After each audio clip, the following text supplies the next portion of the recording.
This is Grandpap, and I'd only have to guess probably somewhere around the late 30s, maybe 1940 at the absolute latest. I doubt if it's that late. And this is taken at the end of Locust Street, and I know it's his Uncle Tink's place, and I actually think it's not on Locust. It's like one door past on what's called Phillips. It's an alleyway that goes back there, 826. But that has to be, like I said, late 30s, 1940. This one kind of shocked all of us when we saw this with Grandpap in a graduation gown here, because I think he went to about the 8th grade or something like that in school. But this is his youngest brother Bill's graduation day, and they had him put on the cap and gown. And once again, I'd have to guess at this and saying that this is probably somewhere around 1940, 1941 when Bill graduated.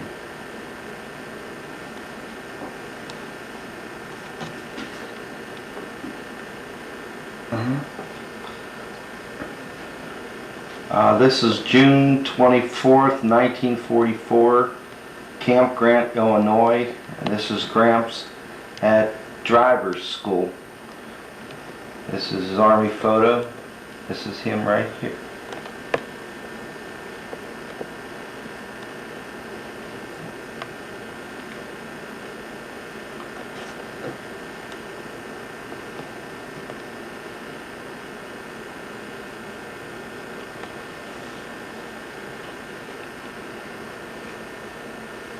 Okay, I'm guessing this is probably with the same group of guys at the driver's school, or it could be in Paris, Texas. I know he's in a couple different places, but this is him here in the center. The hefty guy. Okay. Gramps in his uniform reminds me of the kind of pictures we used to take Kennywood in the 1950s. This is in the 1940s, but you know, whenever you got a picture like this, you say, geez, I wish I could have one like this in color. Can you color me one up? So let's go to the next one. Okay, and there's the color shot. I can remember seeing them do these type of things. They went over all these areas with a brush, a colored brush, with watercolor, right over the picture. Oh, wait a minute.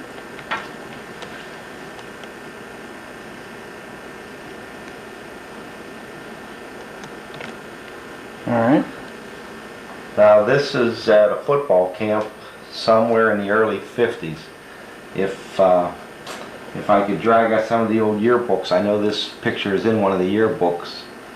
And I think it was taken somewhere in Ohio at one of the camps that they went to. Early 50s.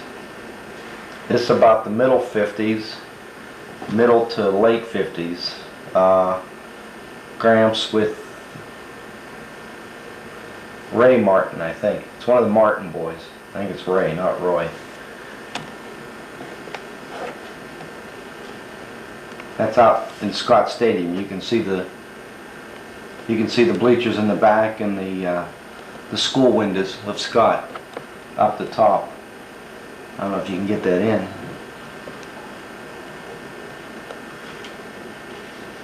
Okay. Okay, this is another shot, very late 50s, maybe even like 1960. This shot is taken, looks like an away game. I think everybody's aware Grandpap was a football trainer at Scott High School, and he's just coming across the field here to the sidelines.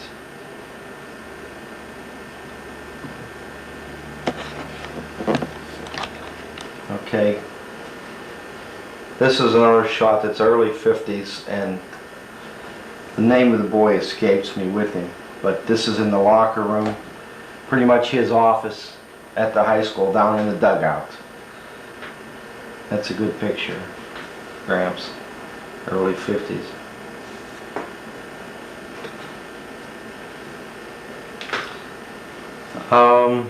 By the looks of the people in the picture, we're looking at 1952, maybe 1953 at the latest. This is Gramps up on the left, up on the right rather, top row with his hat on. It's good to see him with a hat. Don't get many pictures like that. Over to the left is the coach, Johnny Reed. Right below Gramps is Dutchie Hageter. I know Buzzy and Diane remember Ethel in the Heights, his mother. I sure do. And everybody remembers Ethel. We used to run the other way. And below him is Mr. Orris. Oh my gosh. Bernie? That's Bernie Orris. Right there. He's probably about a junior. That's just a guess at the look of him. He doesn't look like a senior in that picture. He could be, but that'd be like 1952, 1953. And then on the bottom row, just the only other one I can remember faces now, Joe Pecor in the center. The boy up the top, too, without a uniform on, right here, that's a Borelli. I don't remember which Borelli it is. Bob Borelli, I think, but I can't remember the...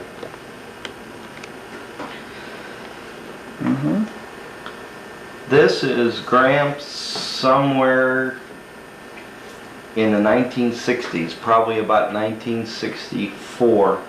I know there's some pictures taken like that about 1964. That's, I think, right in the hallway in the first floor of Scott High School.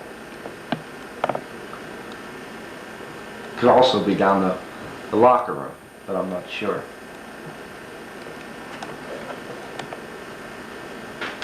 Hang on, Jimbo. It's a very nice picture.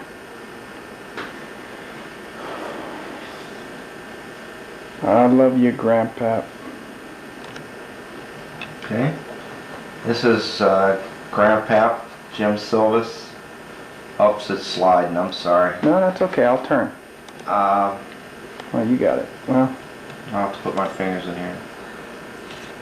Now, he's with Laura, my oldest, so this has to be maybe the end of 1971. Laura's born at the end of 70. I gotta pause it. Okay. So go ahead. I'm just saying Laura looks a little over a year old there, so maybe that's beginning of 1972, end of 71. This is a blow-up of a picture I think that Uncle Pete took. So down at their house at Beach Street. This is Laura. Back then he was calling Laura Topsy. That's the first nickname he gave her, Topsy. And that's the toad there. Okay? No. Hang on.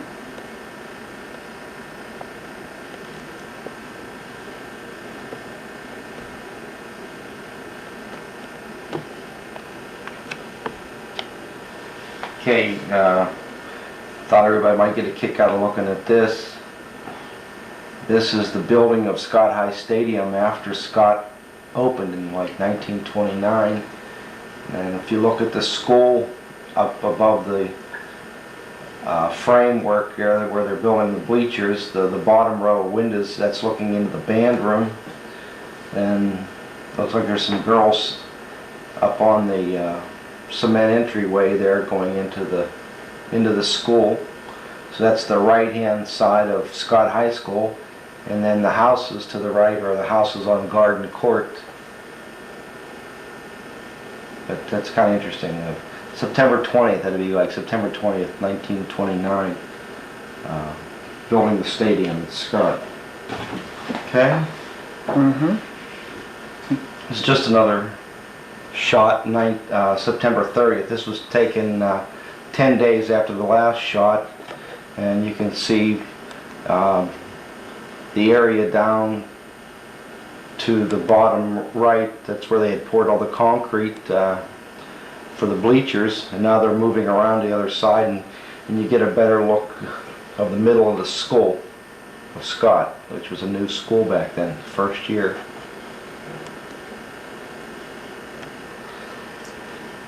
Okay, this is 4 days later, October the 4th, and this is down in the end zone where the band used to sit to the left, and you're looking straight down to Braddock. And if you'll look at the first church that you see on the left, that's St. Joseph's. Now, like, that's where Grandpap went to grade school, and the double spire, whatever you call it, on the church that's to the right of that, it's right here, that's St. Peter and Paul's.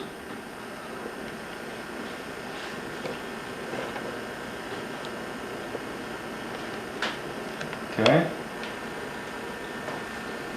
This is one of my favorite pictures because it's a 4-generation picture. Starting at the top on the left is Grandma, Claire May McGonigle Sylves. Then to the right of her is her mother, Dora Bowden McGonigle. Then right in front of Grandma is her grandfather, John Bowden, and he's holding Ruthie Sylves. And so we're looking at 1931.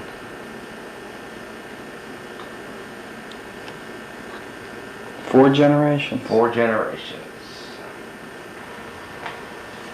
This is Ruth Sylves with her grandmother, Dora McGonigle, 1931, on the porch at Short Street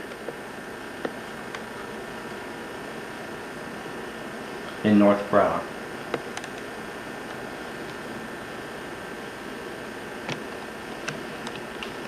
This is Ruthie Sylves in 1931, big-eyed, looking over at that cameraman, saying, "What are you monkeying around with over there?" Yeah.